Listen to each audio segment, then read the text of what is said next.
tell you about how it is out in the world? Yeah, that's what I want to know about. How it is in the world. You got to talk loud. That thing don't pick up so good. But BB here's been to 40 countries? Been to about 40 foreign countries. And some of them numerous times. Yeah, like Nepal I've been to 8 times. So you add that up. Most of the countries were for documentary films to work on, and then that was about 15 years, and then I was out with Dr. John, so we went to a bunch of different types of countries, like Japan and places, and Greece, and other places I wouldn't have gone to with the documentaries. I went to with Dr. John to play music there, so, as his road manager. Is he still playing all over the world? Oh yeah. Really? Oh yeah. He's all over the place. He makes enough money to be going all over the place like that? Oh sure. Oh yeah. It's definitely worth it. No kidding. Oh, yeah. But anyways, my question was, what could she tell me about some of them other countries?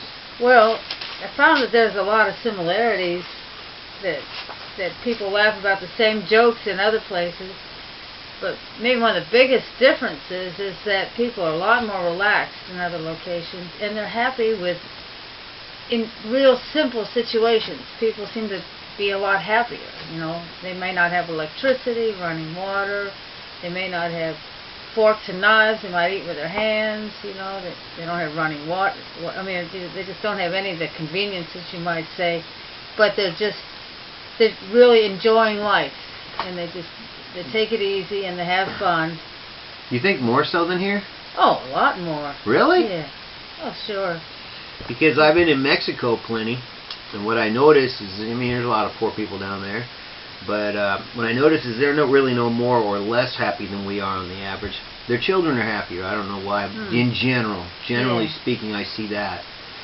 But well, I think Mexico gets related to the United States, like there's maybe a comparison or something because of the proximity.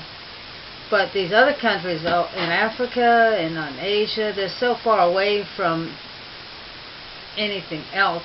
They're really on their own. Less influenced by us, huh? Exactly. But you ain't been there in a while. They might be more influenced by technology. They could have changed, sure, because this was more like 20 years ago. 20 to 30 years ago, I was doing to 40 years ago. So you're right. Everything's modernized more everywhere now. Yeah, it could be. It's definitely possible. So something else that I found interesting, that you spent time with shaman. What did you tell me you had to do to get to them shaman in the Himalayas, BB? 8 days of walking? Right.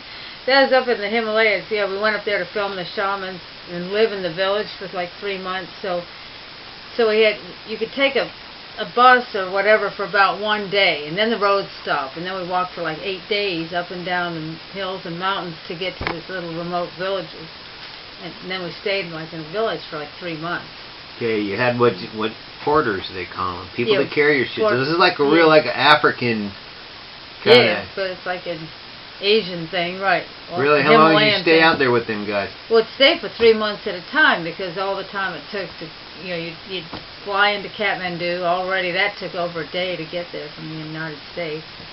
By the time, you go from this place, you end up in India, usually Delhi, and then fly over Kathmandu, and then you gather everything together there.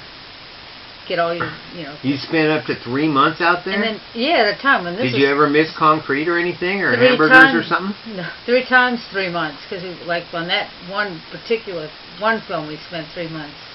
Another film, 3 times 3, so it was like 9 months altogether. Another film was more like No wonder you 2 got so months. lonely on it. I wasn't lonely. I was having a good time. That's an inside joke.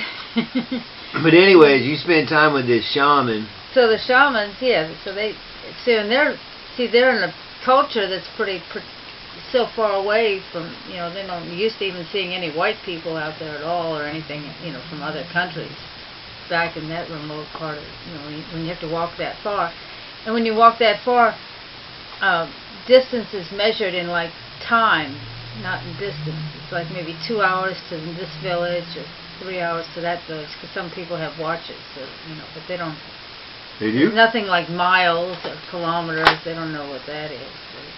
But you spent time with the shaman. You spent a little bit of time with the Dalai Lama. Right. And you spent 2 years with Mother Teresa. On and off, right. On and off. Yeah.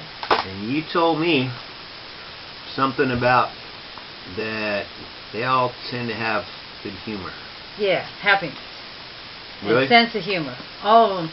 All of these highly spiritual people, they are so calm inside that they exude happiness.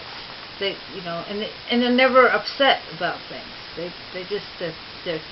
They're gracious, they're peaceful, they're relaxed, and they laugh about things.